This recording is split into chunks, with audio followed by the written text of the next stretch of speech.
હાય દોસ્તો, હું છું બારોટીલા. આપણે બનાવી રહ્યા છે સેવ અને ટામેટાનું શાક, જે કાઠિયાવાડીઓ બનાવે છે તે રીતે બનાવવાના છીએ આપણે.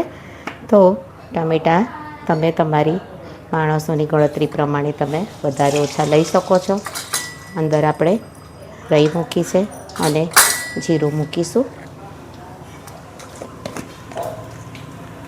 આપણે હિંગ થોડી નાખીશું.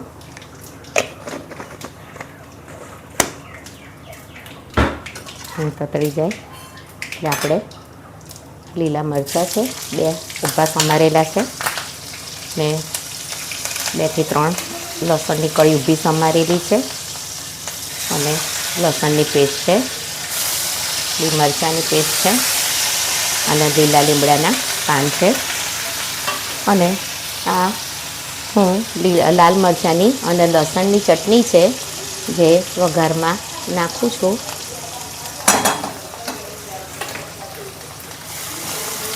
તો આ રીતે આપણે એને નાખી દેવાનું છે અને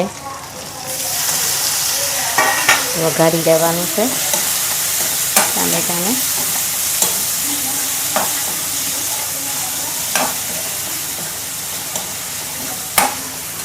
આપણે મીઠું નાખી દઈશું.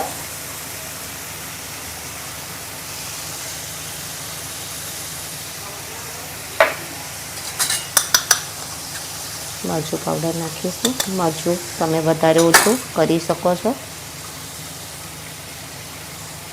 હળદર નાખીશું અને આ એક મેં ટામેટું છે જે છીણીને લઈ લીધેલું છે, જે નાખી દઈશું. અને થોડુંક પાણી આપણે એડ કરીશું કે ટામેટાં સોફ્ટ થઈ જાય. તેલની માત્રા તમે વધારે ઓછી કરી શકો છો. તેલ ઓછું ખાતા હોય તો ઓછા પણ લઈ શકો છો અને વધારે ખાતા હોય તો વધારે પણ લઈ શકો છો. અમારા ઘરમાં ઓછું તેલ ખવાય છે એટલે મેં ઓછું નાખ્યું છે.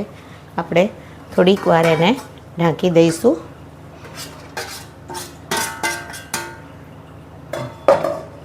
અને પછી આપણે જે સેવ ટામેટાની બજારમાં તૈયાર રેડીમેડ સેવ મળે છે એ જ લાવ્યા છીએ. આમ તો હું ઘરે બનાવું છું પણ આજે ઘરે બનાવવાનો ટાઈમ નહોતો એટલે બનાવી નથી.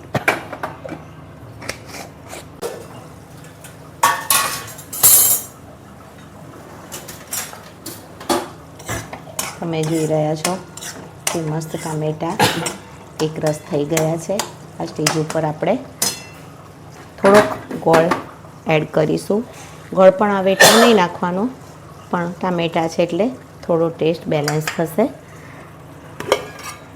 અને આ સ્ટેજ ઉપર આપણે આમાં સેવ પણ નાખી દઈશું. તો સેવની માત્રા પણ તમે વધતી ઓછી નાખી શકો છો, પણ આટલી તો નાખવી જ પડશે.